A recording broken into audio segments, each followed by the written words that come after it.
There is literally no 90-day without somebody being arrested. Literally last week we was talking about, hell, even this week we was talking about Thies being arrested for domestic battery after Patrick served them with the divorce papers. And now we're here talking about somebody else. Now this is a man that is new to the 90-day world, appeared on 90 Day The Single Life with Liz. This is the man that Liz started to build a emotional connection with, so much to the point where love even started to be mentioned, or at least at the tell-all. And which is quite interesting because Liz says the only reason why she decided to walk away from this man was simply because of the distance. She felt like she was rather better off with Alec, the man that she's now engaged to, because he lived closer, so therefore he could be there for her at any given time, especially given the fact that she recently was diagnosed with cancer.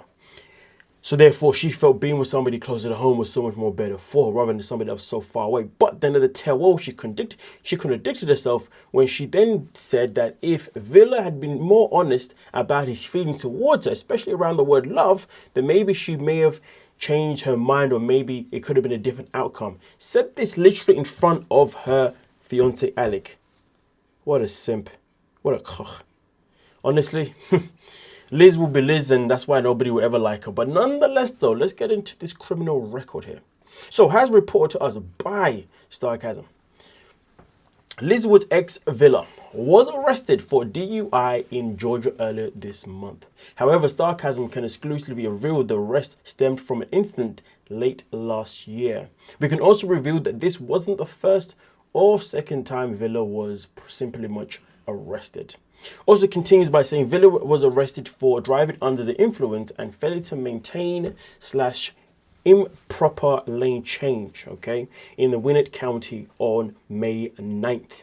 Charges of DUI with alcohol concentration above 0.08 within 3 hours and failure to maintain a lane / improper lane change, were officially filed on May 15th.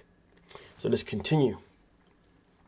Also continues here by saying that according to the original citation, Villa was pulled over in Lawrenceville, Georgia at 2:45 a.m. on November 1st, 2025. He was driving a Toyota, 2019 to be more accurate. The citation doesn't provide any additional information about the stop, but below is a mugshot of the man obviously on his initial arrest late last year. This is the one obviously as of recently. I believe this was as of May, the 9th of May of this year. And this one was obviously last year. But also continues by saying, why was Villa arrested again this month?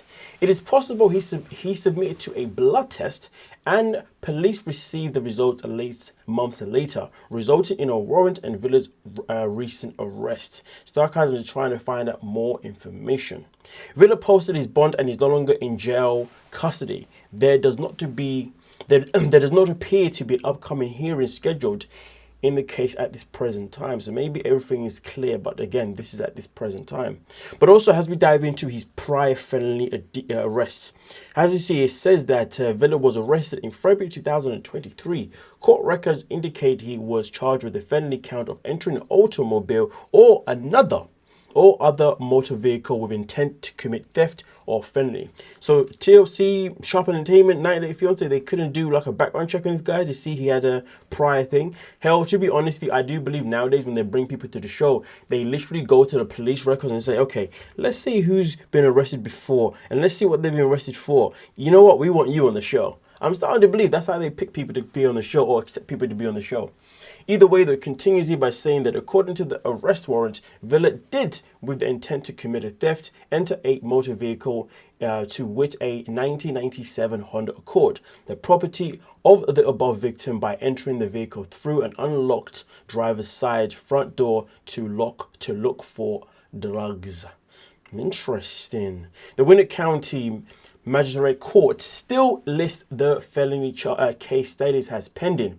It's also interesting to note that the warrant application is hidden from public view. Now that does make things rather interesting. Also continues here with another mugshot, as you can see here, from this man's prior obviously crimes again. Villa's mugshot photo above was shared on a local arrest Facebook page, and Villa left a couple of comments. Haha, you're crazy. I didn't even do anything, Villa wrote. I made bail 12 hours later and the other guy is no bond. goes to show. Now he's out here bragging. Interesting. For somebody that is arrested multiple times, there's nothing to brag about. But either way, though, continues by saying perhaps this guy, the guy Villa, was allegedly trying to take drugs from is a pretty major drug dealer still facing prosecution. That might explain why Villa's case is still pending and the arrest warrant is hidden. That is purely speculation, though. Of course, purely speculation. Now, also here, it does continue by saying Liz Wood's DUI arrest. Let's get into it. Villa's DUI stop was less than a year after his ex, Liz Wood, was reportedly arrested for DUI herself in particular. It's like these two were pretty much made for each other. They're both people that clearly enjoy being arrested for a DUI. Obviously continues by saying after she was seen driving the wrong way on a interstate highway. Yes, I remember reporting this, but just to give you guys a reminder in case you've forgotten, this is obviously what went down. Liz Woods had been bloodshot with watery eyes, did not have shoes on, an odor of alcohol was emitting from her person. I asked Liz how much she had to drink. She stated she had started drinking at 8 p.m. and stopped around 12 a.m. She stated she had consumed a total of 3 drinks. Wood, that being Liz, stated her friend had been driving the vehicle, but they had beer picked up by someone. So she had to drive the vehicle onto the shoulder. I asked who was driving when she hesitated, then said Elizabeth, which is her first name. This is where this case was quite confusing regarding the whole situation with Liz and a friend that was in the car at the same time that wasn't there, but okay, whatever. Either way, continues by saying, I observed the driver's seat to be really close to the steering wheel, which would have matched her stature. The vehicle was also registered to Wood. Wood slurred her words as she spoke. After failing multiple field sobriety tests, Liz was arrested and booked at the time, obviously, in the county jail on January 10th, 2025. Wood provided BAC samples of these 0.213, 0.20, 0.217, 0.212, the police report reveals.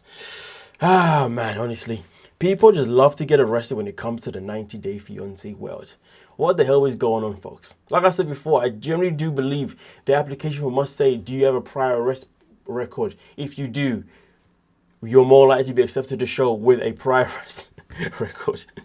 But with that being said, though, let me know your thoughts obviously regarding the situation. But with that being said, before we bounce off, there's one more piece of tea to talk about here, and this one is all about Statler. Statler is somebody that will never ever go silent. She always is never afraid to put 90 Day on blast, and here she is back again putting 90 Day on blast. But she says 90 Day, take notes. Love Island kicks people out to say anything racist, I can't ever say this bloody word, misogynistic, yeah, you know the word, etc. They don't cast them for another season like 90 Day consistently does. Of all the reality shows, I think the cast most know what they're getting into. Casting doesn't BS them. It's a show with an actual moral backbone. 90 Day could learn a thing or two. Can't wait to watch. And as you can see, the villa runs on good vibes, and so does the community. We love seeing your reactions, opinions, and debates. But everyone deserves to feel safe and respected. There is a space for fun, not negativity. So keep it kind, keep it positive, and remember, this is Love Island. I mean, listen, to be honest with you, I guess we've never really heard negative things about Love Island the same way we've heard about negative things regarding 90 Day Fiancé when it comes to the casting and obviously how casting is obviously treated. But one thing that I can tell you for sure, anybody that goes on Love Island always talks about how the villa absolutely stinks. Well, at least here in the UK anyway. They always talk about the people that go on the villa, none of them actually ever look after the place. And when you walk into it, it's literally a complete dive. Yeah. Not that really matters, just for I share that information, just for the sake of sharing information. Yeah. Either way, though, does anybody here actually watch Love Island, whether it be Love Island USA, Love Island UK, or Love Island from whatever country they do Love Island as well? Yeah, I mean, I did once upon a time, but I just felt like it fired my brain even more than 90 Day did, because I just feel like when I watch Love Island, everybody on it is literally got like no brain cells, to be honest with you. At least that's the UK one. I've never even touched the US one. I've only watched like one season of the UK one way back, like way before COVID times.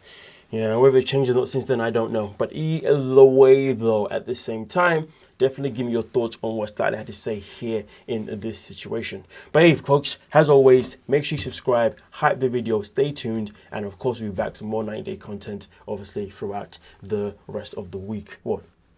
The whole year. With that being said, have a great day and have a great weekend. Thank you so much for your time.